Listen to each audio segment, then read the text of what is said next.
Alrighty, I look done up, but I promise I'm not. I'm very much in comfy cozies, but let's just kick back, relax, enjoy ourselves, enjoy our day. I think I often get very, very worried about putting so much thought and effort into every video that I create, that I want to come up with an idea for. I want you to be entertained as a viewer. That's the point of YouTube videos. When I think about sometimes the content that I love to watch, a lot of the times it's just this. Just the creators sitting in front of the camera in their beautiful bedrooms. Not saying mine's beautiful, but theirs always is. Just getting honest, getting personal, getting real, transparent. So that's exactly what we're going to do today. I have a few questions from you all. Insert stereotypical statement right here. I put up a question box on my Instagram story because I did.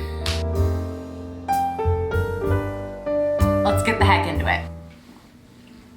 Ready?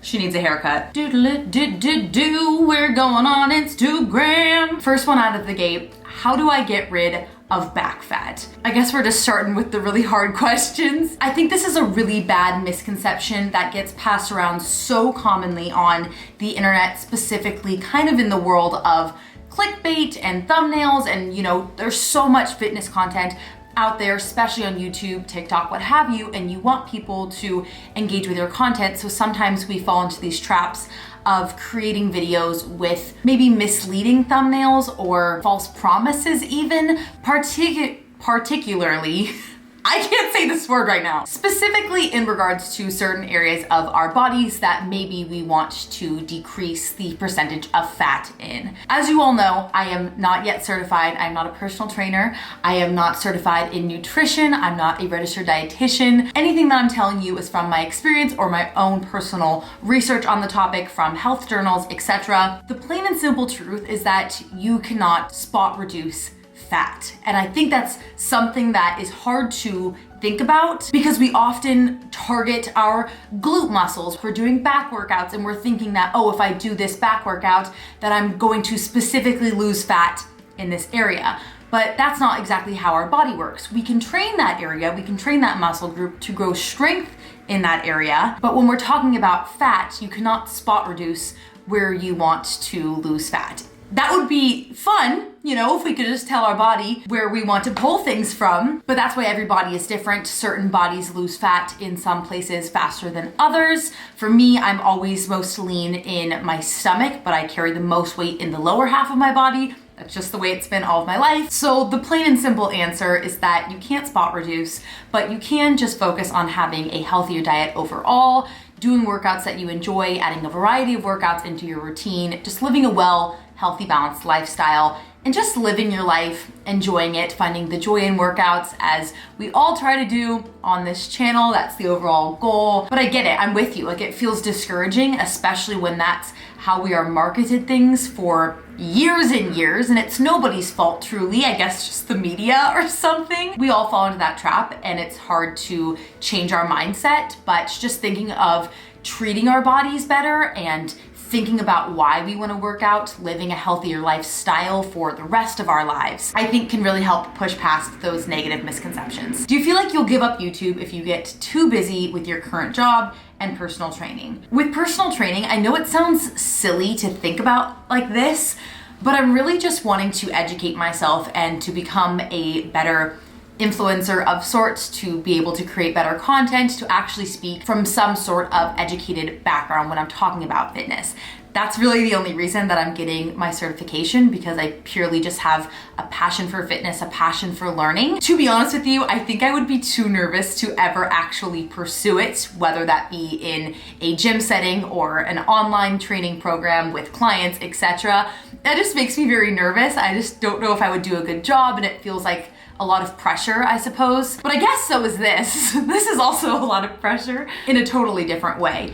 But right now, this is my current job, I suppose. Sometimes life happens, but honestly, this is the greatest blessing, and it's not something that I would ever take for granted. I feel so privileged to be in the position that I'm in right now. I think we will see when the world is a little bit more healed how my particular industry that I was in before is recovering and how they're doing, and really what the state of hospitality will look like moving forward. And I think before then, it's hard to make any judgment, to make any statement, but for now, I am so privileged and so lucky, and I do not take me sitting in my room filming videos for granted. I am so thankful and fortunate to be doing this and to have a small bit of income from it. I will never bite the hand that feeds me. I feel like I could never turn my back on YouTube. I'm just so grateful to be able to connect with you all, and truly it is an absolute dream of mine, and I don't know how I could ever leave.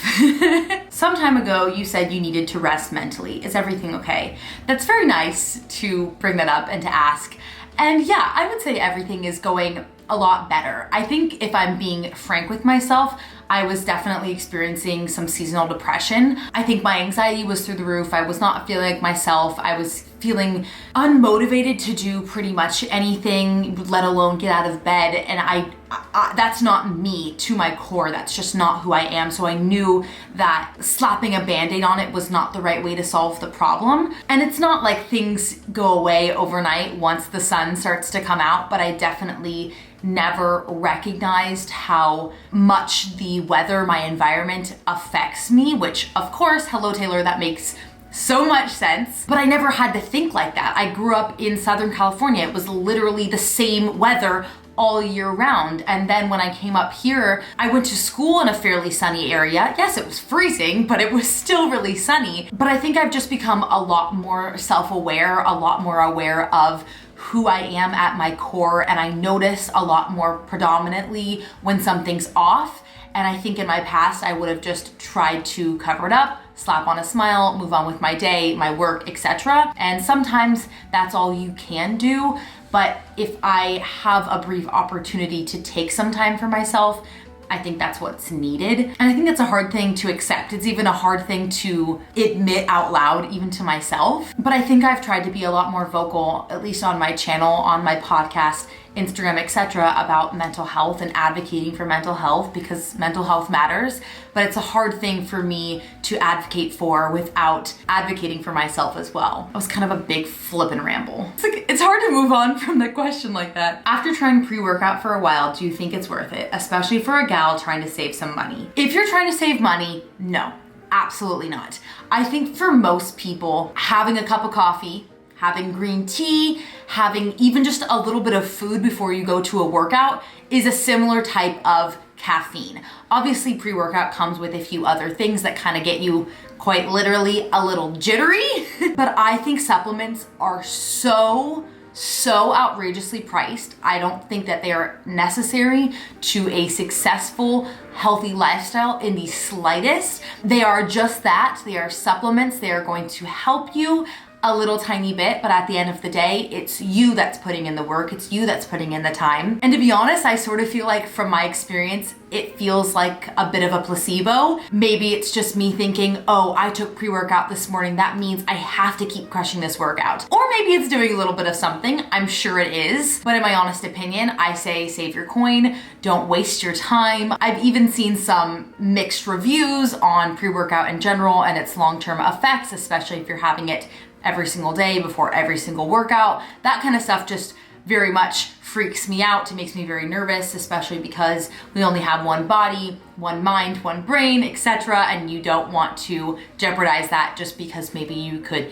get a few more reps in your gym session, you know what I mean? And I've heard this a lot lately. I think it's one of those things where your For You page starts to just listen to your thoughts, and then all of a sudden you're like, wow, this really is the For You page. And this is a teeny bit of a tangent, but it's so important to vocalize and just say out loud. The quote that keeps following me is, your body is the least interesting thing about you. When you think about yourself, you think about your personality, you think about how kind you are, how compassionate you are, the things that you stand up for, your morals, your ethics. Those things are a heck of a lot more valuable than what size shoes you're wearing or what size jacket you've got on. I'm not exactly sure how this relates to pre-workout.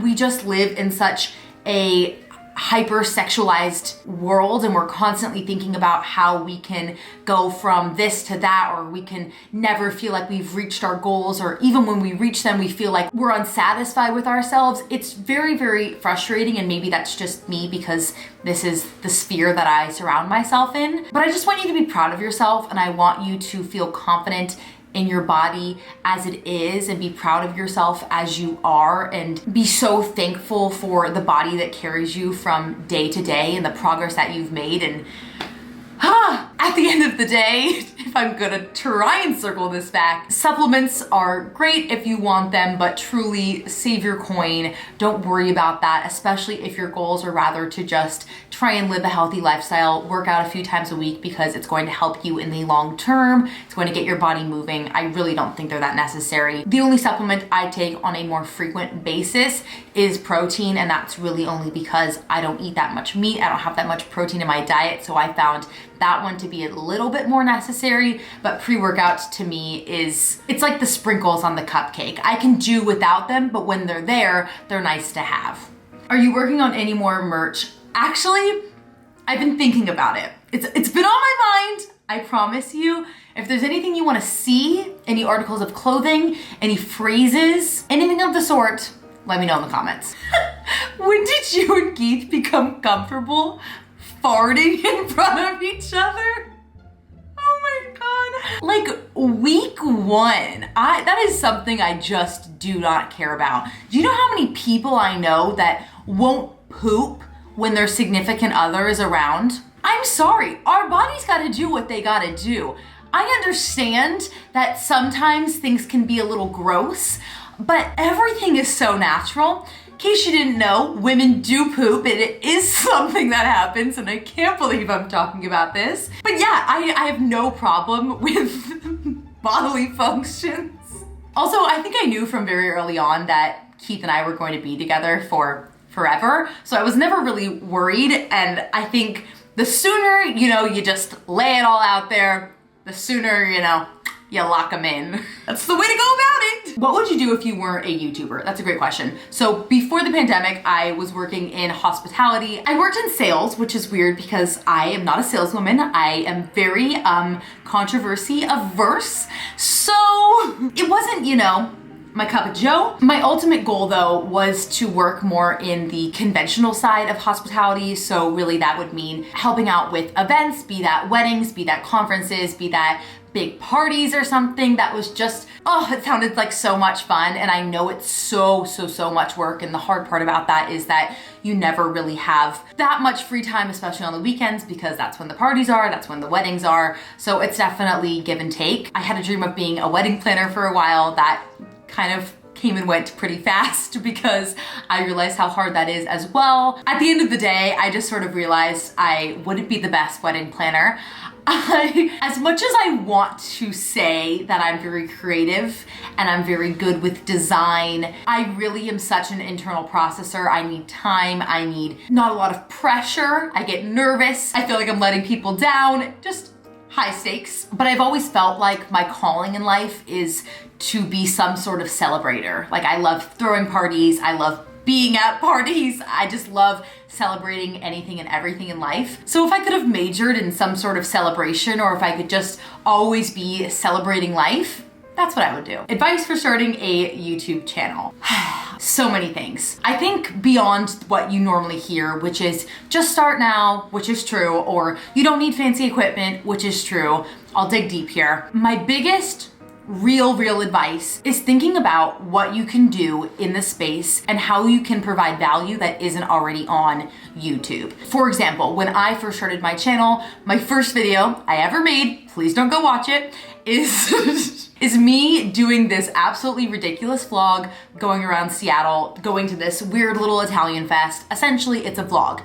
And that's great. It was fun. It was a fun video. I liked making it. I liked editing it. It was good. Well, it's not great, but you get the point. But the fact of the matter is that nobody really cared about me because people don't really know who I am. So why would they want to watch a video about me, Little Miss Nobody, just vlogging my day in Seattle? For some people, that works phenomenally. But what I really think makes a huge difference is providing value to your audience. So the minute I started to realize this really shouldn't be about me, because yes, I want to make the videos. It's something I love to do. I love editing. I love filming. At the end of the day, you're the one watching them. So what is it fun for you if you're getting no value out of the content that I'm producing and I'm creating? So when you're thinking about your channel, try and find some sort of niche, some sort of passion that you can kind of hone in on. It could be kind of broad. It could be lifestyle, or it could be cooking, it could be baking, it could be gaming, whatever. Find a way that you can add value to your audience in that niche, and also make sure that you're thinking about the audience's perspective when you're making your thumbnail, you're creating your title, you're uploading and editing the video, etc. Always be thinking about what the audience can gain from your videos.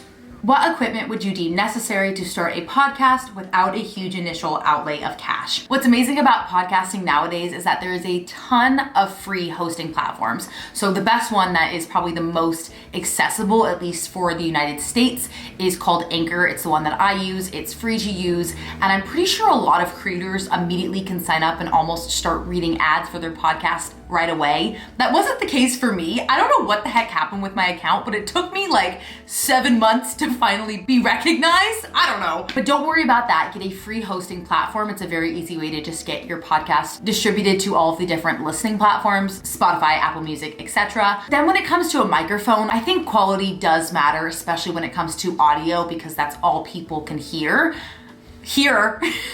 But you can get fairly decent microphones for maybe $20, $30. Go to Best Buy, go to Target, wherever you can buy your technology and see all the different options. Look for a microphone that has a USB or a USB-C outlet.